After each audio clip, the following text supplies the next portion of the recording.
మరి కాసేపట్లోనే విజయవాడ భవానీపురం జోజీ నగర్ కు రానున్నారు వైసీపీ అధినేత మాజీ సీఎం జగన్మోహన్ రెడ్డి. మధ్యాహ్నం 12 గంటలకు గన్నవరం ఎయిర్పోర్ట్ నుంచి నేరుగా భవానీపురం జోజీ నగర్ కు చేరుకుంటారు. 42 ప్లాట్ల బాధితులతో మాట్లాడతారు. కూల్చేసిన ప్లాట్స్ ను కూడా పరిశీలిస్తారు. సుమారు గంట పాటు అక్కడే ఉండబోతూ ఉన్నారు జగన్. ప్లాట్ల బాధితులు ఇటీవలే 2 సార్లు జగన్ ని కలిశారు. కూల్చేసిన ప్రాంతానికి వస్తానని చెప్పి బాధితులతో చెప్పారప్పుడు. ఇవాళ ఆ మాట నిలబెట్టుకోవడానికంటూ భవానీపురానికి చేరుకుంటూ ఉన్నారు. మధ్యాహ్నానికి కూల్చేసిన ప్లాట్ల ప్రాంతాన్ని పరిశీలించి బాధితులందరికీ కూడా అండగా నిలవనున్నారు వైఎస్ జగన్. పూర్తి సమాచారాన్ని మా ప్రతినిధి నరసింహ అందిస్తారు. జోజీ నగర్లోని ఫ్లాట్ల వరకు మధ్యాహ్నం వైసీపీ అధినేత వైఎస్ జగన్మోహన్ రెడ్డి రాబోతున్నారు.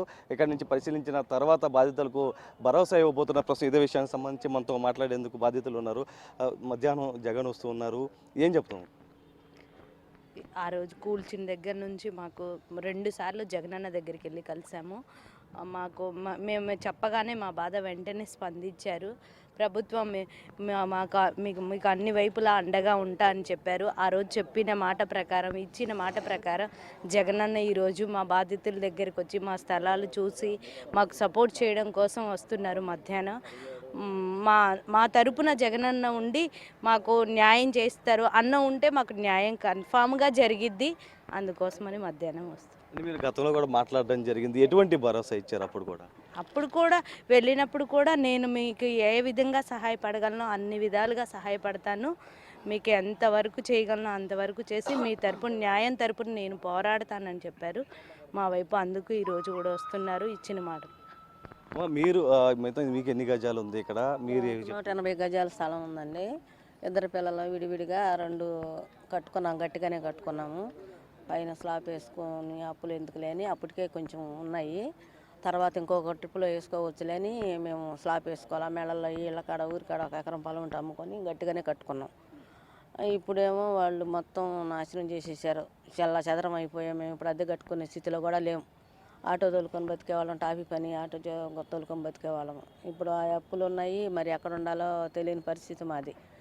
మరి ఆ రోజు ప్రభుత్వం కాడికి వెళ్తే చూస్తానన్నారు వాళ్ళు, ఇంకా ఏం సమాధానం లేదు. ఈ చదిన చదురు దగ్గరికి కూడా వెళ్తే ఆయన కూడా చూస్తాననే అన్నారు, కానీ ఇంతవరకు అయితే సమాధానం లేదు. ఇప్పుడు మేము ఎలా ఉన్నామంటే సముద్రంలో కొట్టుకుపోతున్నాం.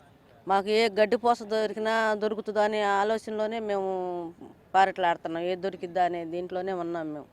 మేము అది ఇది అనేది మాకు ఇప్పుడు పార్టీలు అనేది కాదండి. మాకు న్యాయం కావాలి, మాకు న్యాయం చేసేవాళ్ళు కావాలి, మాకు ఇల్లులు కావాలండి. మేము ఒకరికి 3 కాపురాలు చెదరైపోయినాయి. 42 ప్లాట్లు కూడా ఎవరూ లేనోళ్ళేనండి.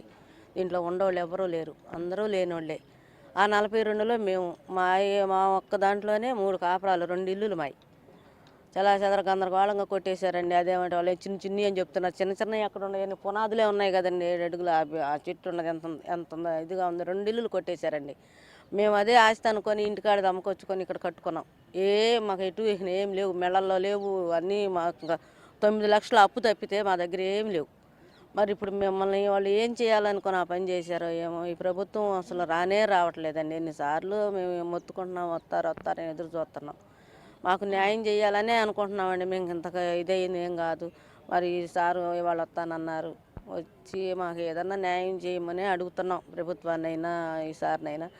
మేము సముద్రంలో కొట్టుకుపోయే స్థితిలోనే ఉన్నామండి. మాకు ఏది దొరికితే చాలు అది పట్టుకున్నట్టుగా ఉంది మాది. మీకు ఎన్ని గజాలు ఉంది మొత్తం? మధ్య జగన్ రాబోతున్నారు, ఏం చెప్పబోతున్నారు? మాది 90 గజాలండి. గ్రైండర్ షాప్ పెట్టుకున్నాం మేము ఊర్లో.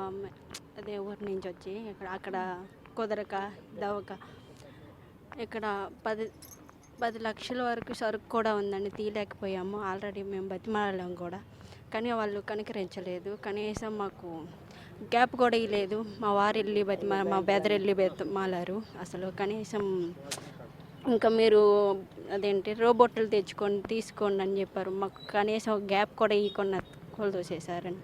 మాకు లోన్ కూడా ఉందండి అసలు 30 లక్షల వరకు. ఎలా తీర్చాలో ఏం అర్థం కావట్లేదు. దాని మీద బతికే వాళ్ళం మేము. కనీసం మాకు ఎక్కడ ఇదయ్యే ప్లేస్ లేదు. వేరే దగ్గర షాప్ కూడా ఇవ్వట్లేదు. అందులో పందికొక్కులు అవన్నీ దూరిపోతాయి కదా, అసలు ఇనుప కదా, అసలు ఇవ్వడానికి కూడా ఒప్పుకోవట్లేదు. కనీసం అలా ఎలాగోవాలని జగన్ గారికి మాకు సాయం చేయాలని అనుకుంటున్నాను. మీరేం కోరబోతున్నారు?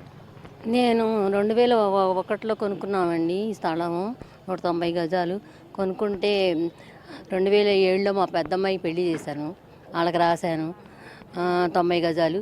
రెండో అమ్మాయి పెళ్లి 2015లో అయ్యింది, వాళ్ళకి రాశాను. వాళ్ళకి కట్నం కింద రాశాను నేను ఇవి. పెద్ద అమ్మాయి వాళ్ళేమో బాగా ఇల్లు కట్టుకున్నారు, చిన్న అమ్మాయికి ఏమో అమెరికా సంబంధం అని నేను చేశాను. అమెరికా సంబంధం చేస్తే ఈ ఇష్యూ బయటకు వచ్చిన కాడి నుంచి ఆ అబ్బాయి 3 పిల్లల్ని అలా తీసుకుని వెళ్ళిపోయి నా కూతుర్నేమో నా ఇంట్లో వదిలేసి వెళ్ళిపోయాడు. ఇప్పుడు నేనేంటి సమాధానం చెప్పాలి? వాళ్ళకి ఏమని సమాధానం చెప్పాలి?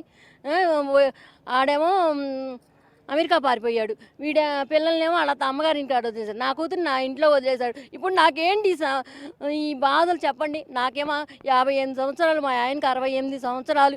మేమేమైపోవాలి? ఇప్పుడు మేము వచ్చే గవర్నమెంట్ పెన్షన్ 4000తోనే మేము బతుకుతున్నాము. ఇప్పుడు మా పరిస్థితి ఏంటి? రోడ్డు మీద పడేశాడు మమ్మల్ని. ఈ లైన్ మొన్నేమో లాయర్ గారేమో నన్ను ఎక్కువ మాట్లాడామంటే ఈ ముసలిదాన్ని తీసుకుని వెళ్ళి కట్టేసేసి గదిలో పడేయండి, చీకటి గదిలో అని అంటున్నాడు. ఇప్పుడు ఏంటండి మేము అసలు వాళ్ళకి ఏం అన్యాయం చేశామని? మేము 2001లో పట్టా రిజిస్టర్ అయినాయి. నా కూతురు పెద్ద కూతురికి 2007లో చేశాను, అప్పుడు మాట్లాడలేదు ప్రభుత్వం. మరి 2015లో నా చిన్న కూతురికి చేశాను, అప్పుడు రాలేదు. నా పెద్దల్లుడు ఇళ్ల ప్లాన్లు అన్నీ గవర్నమెంట్ తరఫునే తెచ్చుకుని అన్ని కట్టుకుని ఆడు కాపురం ఉండంటే ఆ ఇల్లు కూల్చేశారు. ఇప్పుడు అర్ధరాత్రి పారేస్తే తెల్లారుజామున తీసుకెళ్ళి వాళ్ళ అత్తగారి ఇంటికాడికి వెళ్ళిపోయారు. చెప్పండి ఇప్పుడు మా పెద్ద పిల్ల పరిస్థితి ఏమైపోద్ది? నా చిన్నపిల్ల నా ఇంట్లో ఉంది, ఆ స్థలం అమ్ముకుని ఏదో ఒకటి చేసుకుందామో లేకపోతే కొట్టు పెట్టుకుందామో అనుకున్నాను. ఏమి చేయలేకపోతున్నా. ఆ కూతురు కూడా మేము వచ్చే 4000లో దాన్ని తిండి పెట్టాల్సి వస్తుంది. ఆ పిల్ల ఉంటే ఇదైపోయింది, బాధపడుతూ ఎటు తేల్చుకోలేక డిప్రెషన్లోకి వెళ్ళిపోయి ఆ పిల్ల నాన్న బాధలు పడుతుంది. ఆ పిల్లలు కూడా మేమే పోషించాల్సి వస్తుంది. ఇప్పుడు మా పరిస్థితి ఏంటి? జగనన్న వస్తానంటున్నారు, ఆయన ఏమన్నా మంచి చేయాలని మేము కోరుకుంటున్నామండి. మాకు న్యాయం చేయండి ముందు. మాకు ఏదో ఒక రకంగా న్యాయం చేసి మమ్మల్ని ఒడ్డుని తెరిస్తేనే మేము బతికి బయటపడతామండి. లేకపోతే ఇక నేను ఏదో పురుగు మందు వేసుకుని నేను చచ్చిపోవాల్సిందే. ఇక నేను ఈ బాధలు పడలేను. ఆల్లుడు ఏం చేస్తాడో తెలియదు, ఈ అల్లుడు ఏం చేస్తాడో తెలియదు. మాకు మగపిల్లలు లేరు, ఆడపిల్లలే కదా అని మా వారు బాగా చదివించారు, మంచి సంబంధాలని చేసుకున్నాము. మరి ఇప్పుడు మా పరిస్థితి ఏంటి చెప్పండి?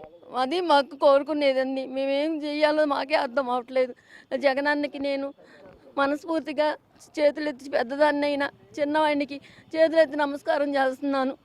అయ్యా నన్ను మంచి చేయాలని నేను కోరుకుంటున్నాను అయ్యా. ఇంకా నేనేం మాట్లాడలేకపోతున్నాను. ఒక్కొక్క కుటుంబాన్ని కూడా ఒక్కొక్క గాథని చెప్పచ్చు.